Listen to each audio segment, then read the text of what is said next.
На завершення з'їздів Ліги Українок та Ліги українців Канади відбулася спеціальна панель на тему «Defending against Russian Influence Operation». Запрошені гості були Маркус Колга та доктор Ян Гарнер, модератор Богдан Гогусь. Вони поділились спостереженнями, як українцям протистояти інформаційній війні, на противагу організованим російськими пропагандистами провокаціям.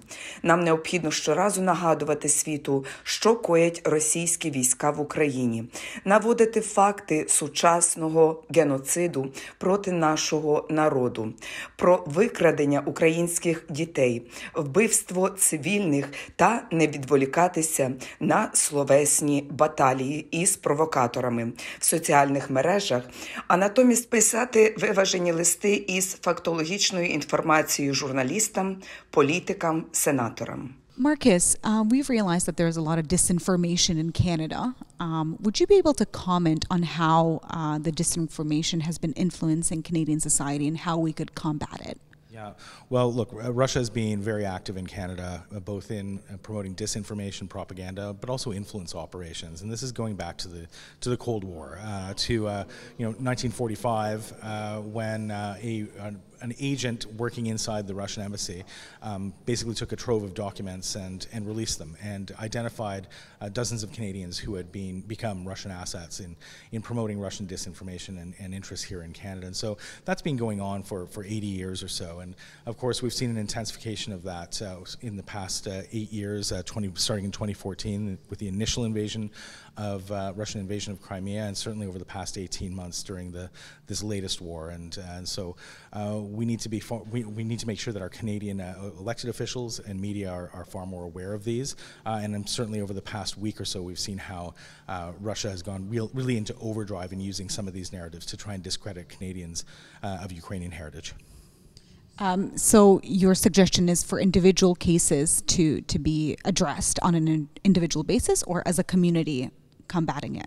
Well, look, I think that not just communities, but all Canadians need to be far more aware of what these narratives look like. And we know how Russia has been using disinformation to try and manipulate our democratic decision-making processes. So making sure that Canadians are aware of it, our media is aware of how Russia engages in these sorts of activities, and certainly all elected officials, so that that they have the cognitive resources to be able to detect them and reject them when they do come up.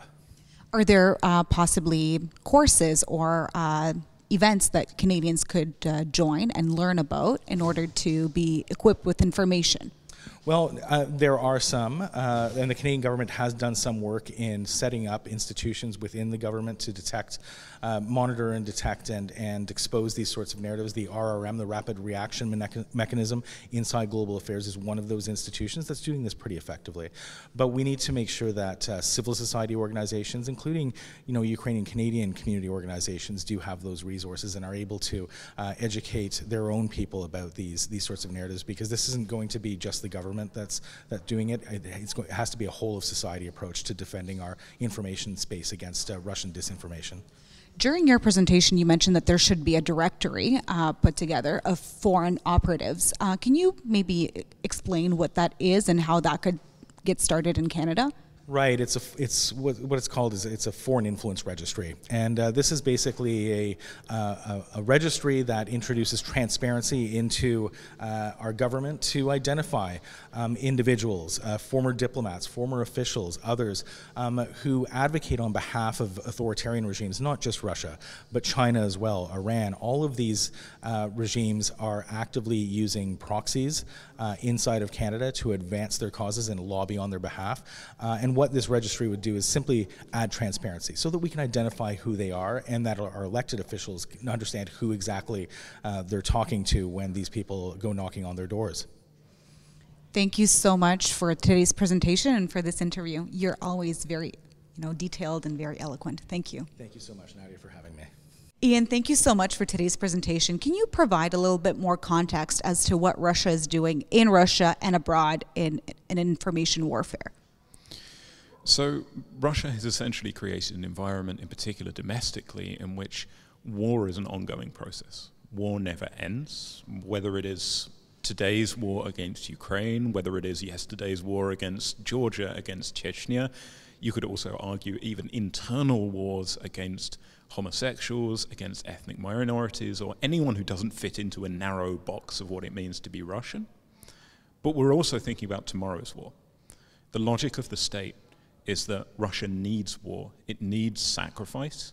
It needs a victim to blame for its own failures, for its own failure to live up to the promises that in particular Putin has been making since the year 2000.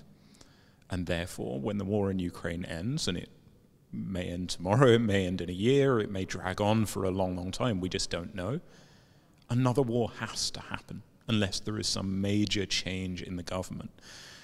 And increasingly, we're seeing that young people are being brought up into this environment in which they interpret the world through these very narrow black and white and, frankly, rather dangerous terms. You've recently published a book in Canada that was released in July, Generation Z. Can you please tell us where one could purchase it?